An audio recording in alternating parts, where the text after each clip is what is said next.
जय श्री राधे कृष्ण। आप सभी का आपके अपने YouTube channel B K Mishra present में बहुत बहुत स्वागत है। आइए आज आप सब सुनेंगे माघ मास महात्म्य कथा में 9वें अध्याय की कथा। अब तक आपने पिछले अध्यायों का कथा श्रवण नहीं किया हो तो चैनल पे वीडियो अपलोड है या चैनल पे माघ मास कथा के नाम से प्लेलिस्ट बनाया गया है। आप वहां से जाकर के पिछले अध्यायों का कथा श्रवण कर सकते हैं। तो बोलिए प्रेम से भगवान विष्णु की जय, माता लक्ष्मी की जय, सर्व देवी देवता की जय। यमदूत बोला, हे वैश्य, मध्याह्न काल में आया हुआ मूर्ख पंडित, वेद पाठी या पापी अतिथि ब्रह्म समान होता है। रास्ता से थके हुए ब्राह्मण, भूखे प्यासे अपरिचित बटोही जिनके गृह से अन्न जल करते हैं, वह गृहस्थ बहुत समय तक ब्रह्मलोक में निवास करता है। मध्याह्न या सायं काल या किसी समय जिनके घर पर आया हुआ अतिथि निराश नहीं लौटता, वे यमलोक में नहीं जाते। लौटा हुआ अतिथि गृहस्थ के जीवन भर के इकट्ठे किए गए पुण्य को भी ले जाता है।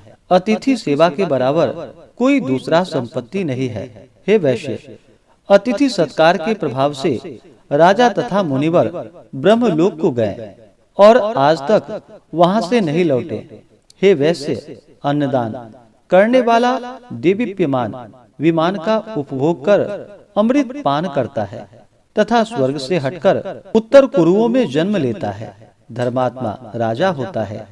दीर्घायु तथा नष्ट न होने वाले वंश को प्राप्त करता है। प्राण अन्न में रहने से अन्न देने वाला प्राणदाता कहलाता है। हे वैश्यवर, केसरी ध्वज से वैवस्तु देव ने दया पूर्वक कहा था कि हे राजन, कर्म भूमि में जाकर यदि तुम फिर से स्वर्ग के इच्छुक हो तो अन्न दान करो। हे वैश्य, यह बात मैंने स्पष्ट धर्म शास्त्रों से सुनी है। हेमंत काल में ईंधन, ग्रीष्म ऋतु में जल देने वाले तथा सर्वदा अन्नदान करने वाले यमराज के दुखों को नहीं पाते। जो 6 महीनों पर ज्ञात अज्ञात छोटे बड़े वाणी, मन और शरीर से किए हुए पापों को प्रायश्चित नहीं करता, वह नरक भोगता है। और जो प्रायश्चित करता है वह देवता और गंधर्वों से सेवित शुभ लोक को प्राप्त होता है। हे वैश्यवर, जो मनुष्य वेद माता गायत्री या दूसरे वैदिक मंत्रों को जपते हैं और नित्य सवेरे और शाम को अग्नि में हवन करते हैं, ऐसे विप्र अक्षय गति मोक्ष को प्राप्त होते हैं।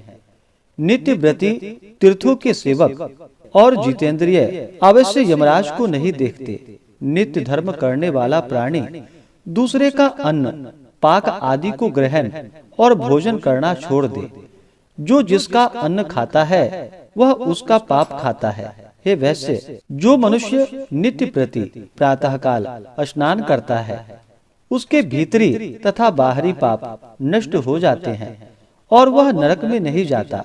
स्नान किए बिना जो लोग भोजन करते हैं वे सदैव मल खाने वाले होते हैं।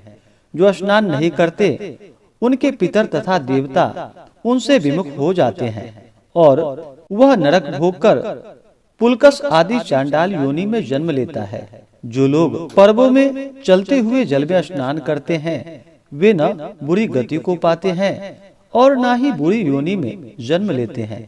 उनके बुरे स्वप्न और दुश्चिंताएं सदैव निष्फल होते हैं। हे वैश्य श्रेष्ठ, प्रातः स्नान करने वाले मनुष्य नियम पूर्वक माघ महीने में तिल, तिल पात्र और तिल कमल दान देने से यमलोक में नहीं जाते। हे विकुंडल, पृथ्वी, सोना, गौ आदि 16 परम दान हैं। इनका दान करने वाला मनुष्य स्वर्गलोक में नहीं लौटता। बुद्धिमान लोग पुण्य तिथियों में व्यतिपात और संक्रांति में स्नान करके यदि कुछ भी दान करता है तो वह बुरी गति में नहीं पड़ता और संसार में गरीब कुल में पैदा नहीं होता। हे वैश्यवर, सत्यवाणी, मौनी, मधुरवाणी, मधुरभाषी, अक्रोधी, क्षमाशील, नीतिमान, अनिंदक, प्राणियों पर दया करने, दूसरे के पापों को छुपाने, पराये गुण का वर्णन करने, दूसरे के धन को न चाहने वाले इस तरह के लोग नरक नहीं भोगते, वे सदगति को प्राप्त होते हैं। दूसरों की बुराई करने वाले, पापी तथा उनका साथ देने, खोटे वचन बोलने वाले, ऐसे कृतघ्न लोगों के तीर्थ सेवन और तप से भी पापों से मुक्ति नहीं होती। ऐसे प्राणी बहुत समय तक नरक भोगते हैं। जितेंद्रिय और जिताहारी तीर्थों में स्नान करने से यमलोक में नहीं जाते। तीर्थ में पाप न करे, जीविका न करे, दान लेना और धर्म की बिक्री छोड़ दे, ऐसा पाप करने वाला मनुष्य नरकगामी होता है।